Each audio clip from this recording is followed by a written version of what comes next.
E aí galera, beleza?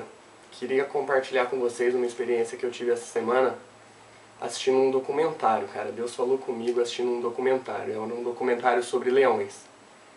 Esse documentário acompanha a história de uma leoa com alguns filhotes. No começo essa leoa tá com o leão, né, o macho, e os 3 filhotes. E aí, devido ao avanço da humanidade, da civilização que está construindo bastante naquele país, vem leões de outro lugar e esses leões dominam lá. Só que o leão ele não fica no mesmo lugar pacificamente, de 2 bandos diferentes. Então os leões machos vão em cima do macho, a fêmea esconde os filhotes e luta contra as leoas. Aí ela consegue até ferir a líder das leoas. Ela fere um olho, ela cega essa leoa de um olho, só que ela fica bastante ferida também. Aí depois, pela manhã, mostra a leoa saindo assim do esconderijo, né? As outras já saíram e ela vai atrás do macho. Aí quando ela encontra o macho tá lá moribundo, morrendo. E aí mostra o macho morrendo, cara. São cenas bem fortes, o documentário é muito bem feito. E aí essa leoa ela tem que fugir com os filhotes, porque ela sabe que agora aquele território é daqueles leões que mataram o macho e que agora vão atrás dela. Porque o narrador diz que os leões, quando eles matam um outro leão, eles vão atrás de destruir qualquer semente que sobrou, qualquer vestígio daquela linhagem. Eles destroem tudo, então eles vão querer matar os filhotes e a leoa também. Só que o único lugar que ela tem para ir é atravessar um rio para ir para uma ilha. Porque pro outro lado tem civilização, pro outro lado está tendo um incêndio, do outro lado são as leoas que estão vindo atrás dela.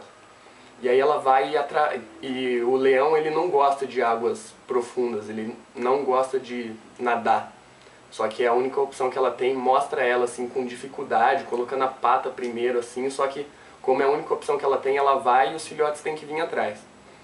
É um macho e 2 fêmeas, só que uma das fêmeas fica para trás, com medo da água. E aí mostra o macho que matou o pai dessa filhotinha fêmea, vindo atrás dessa filhotinha, e aí ela toma coragem para ir para a água. Só que aí já era tarde demais, tinha um crocodilo na água, esse crocodilo come essa filhotinha. E aí essa mãe, essa leoa, já perde aí um dos seus filhotes. E aí ela, do lado de lá da ilha, agora ela tem que ir atrás de comida, né? E aí vem uns búfalos, vem uma manada de búfalos, muitos búfalos. Só que o búfalo, ele enfrenta o leão, até porque eles estão em maior número. E essa leoa tá sozinha, tem que cuidar dos filhotes. E aí durante o documentário inteiro mostra ela tentando caçar e não conseguindo, devido aos búfalos estarem em maior número, eles se protegem. Ela tenta de várias formas, tenta à noite, tenta de dia. Mostra o leão desenvolvendo táticas para fazer uma caça diferente, usar estratégias diferentes, e olha como Deus é perfeito em tudo isso, tipo. E aí, atraídas pelos búfalos, as leoas que estão do lado de lá do rio, elas resolvem atravessar também. E aí essa leoa fica agora com 2 preocupações: arrumar a caça e proteger os filhotes dessas leoas que agora atravessaram. E aí ela briga dos 2 lados, ela briga tanto que num determinado momento ela até conquista a confiança das outras leoas. Elas deixam de seguir aquela que era líder, que a leoa cegou. Eles até chamam ela de olho de prata, porque ela ficou cega de um olho, assim, ficou cinza. E aí essa olho de prata ela se distancia do bando porque é demais pra ela, né? Ela teria que ficar no bando, só que agora rebaixada ela não seria mais a líder. É assim que funciona entre os leões, muito interessante. Só que aí, antes disso, ela tinha conseguido matar um búfalo e veio algumas hienas. Como as hienas estavam em maior número, ela perdeu a caça, cara.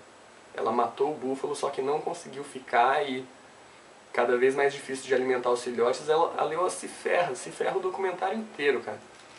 E eu chorei muito, me emocionei muito com esse documentário. Foi uma experiência incrível. Eu fiquei perguntando: Deus, por quê? Por que é assim? Eu não consigo entender. Eu sou pecador, eu dou mancada com Deus todos os dias. Qualquer coisa que eu faço sem pensar em Deus, pensando no meu próprio eu, é um pecado, é um motivo para que eu seja castigado por Deus, e eu não sofro como essas leoas. Isso é pura graça. eu não sofro como essa leoa sofreu. Porque depois que ela volta desse dia de caça, ela foi atrás dos filhotes, no lugar onde ela sempre encontrava, e ela não encontrou o macho e a fêmea. E aí ela sai em busca, ela encontra a fêmea lá miando, um mio assim que, nossa, dá muita dó, manja. É como se você sentisse, você percebe o sofrimento ali, apesar de serem animais e a gente dizer que são irracionais e tal, que não tem espírito, mas é muito forte. E aí as hienas estão perto ali, ela protege a fêmea, a filhotinha fêmea das hienas, e de repente, quando ela vai transportar essa filhote, ela vê que ela não está andando, ela está sem o movimento das pernas, das patas traseiras. E o outro filhotinho ela não encontra. E aí o narrador diz, e de repente ela percebe o que aconteceu com o seu outro filhote. Mostra um búfalo com um chifre cheio de sangue, assim. E aí dá a entender que, nossa, ela perdeu outro filhote, o búfalo matou, e a única que está viva está sem os movimentos. Aí ela deixa a filhotinha assim, a filhotinha miando o tempo inteiro. Ela vai um pouco pra frente com uma expressão assim que, nossa, passa muito sofrimento. Nessa parte eu já tava chorando pra caramba e perguntando pra Deus por que é assim, por que tem que ser assim no reino animal, sabe? Porque ela, estando ferrada, ela também tem que ferrar os búfalos, porque ela também tentou pegar filhotinhos de búfalos, e é a tal da cadeia alimentar, né? Só que você vendo na prática é um negócio, sabe, implacável mesmo, implacável. E ela vai andando na frente dessa filhote, e o narrador diz que ela percebe que uma ferida na coluna não tem nada que possa fazer. Quando dá problema assim, não cura. E ela vai embora, ela deixa aquela filhotinha ali viva, só que inválida, e ela vai embora com uma expressão assim horrível. E aí ela faz um negócio que o narrador diz que é muito raro de se ver, que ela sozinha ataca a manada inteira dos búfalos. Ela não tem sucesso, é claro, porque eles estão em maior número, só que ela consegue colocar um pânico ali de tanta raiva que ela tava. E é nessa hora que as outras leoas aparecem para ajudá-la, e elas conseguem caçar e tal, e aparece o filhotinho dela, reaparece sozinho lá. E aí te dá até um pouco de esperança, nossa, pelo menos isso, né? Pelo menos o filhotinho dela tá ali. E aí aparece a Olho de Prata, que era a rival dela. Só que elas trocam um olhar, onde o narrador diz que elas sabiam entre si que a Olho de Prata estava ali para ajudar agora. Ela tinha realmente cedido e se rebaixado, aceitado ajudar. Elas conseguem caçar, o filhotinho sobrevive e termina aí. Só que aí o que Deus foi me mostrando?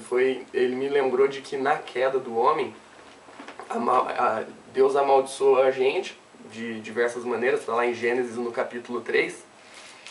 E ele amaldiçoou por causa do nosso pecado, cara. Por causa do pecado de Adão e Eva, o pecado original, o pecado que a gente já nasce com esse pecado.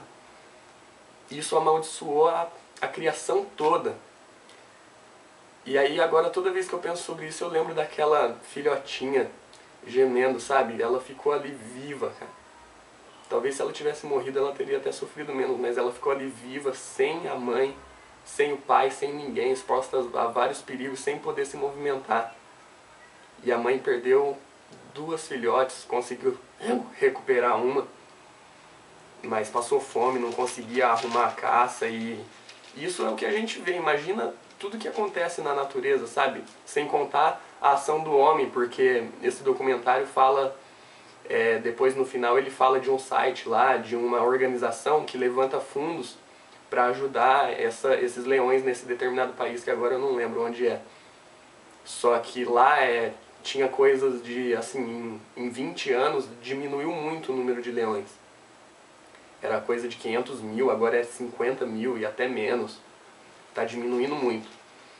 E esse é o impacto do pecado, sabe? Tipo, aí eu fui procurar na Bíblia onde que estava falando sobre isso. E aqui em Gênesis capítulo 3, versículo 17, finalzinho do versículo 17, Deus diz para Adão: maldita é a terra por tua causa. Em fadigas obterás dela o sustento durante os dias de sua vida. Ela produzirá também cardos e abrolhos. Tu comerás a erva do campo. No suor do teu rosto comerás o teu pão, até que tornes a terra, pois dela foste formado, porque tu és pó e ao pó tornarás. E aí tem uma série de outras maldições que Deus coloca ali, só que queria dar ênfase nessa parte da criação. A criação se ferra por nossa causa, pelo pecado que nós cometemos. E nisso Deus, porque nessa mesma semana eu tinha pedido para Deus abrir mais os meus olhos espirituais, sabe? Para que as coisas que eu amo, que Deus odeia, que eu passe a odiar também. E as coisas que Deus ama e eu odeio, que eu passe a amar, porque Deus ama. E eu preciso do Espírito dele para isso, senão não tem como, sabe? E aí lá em Romanos também fala sobre isso. Romanos 8, versículo 22. Porque sabemos que toda a criação a um só tempo geme e suporta angústias até agora.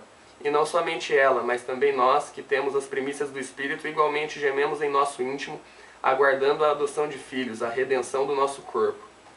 Resumindo, nós vivemos num mundo ferrado, nós vivemos num mundo caído e nós somos seres caídos.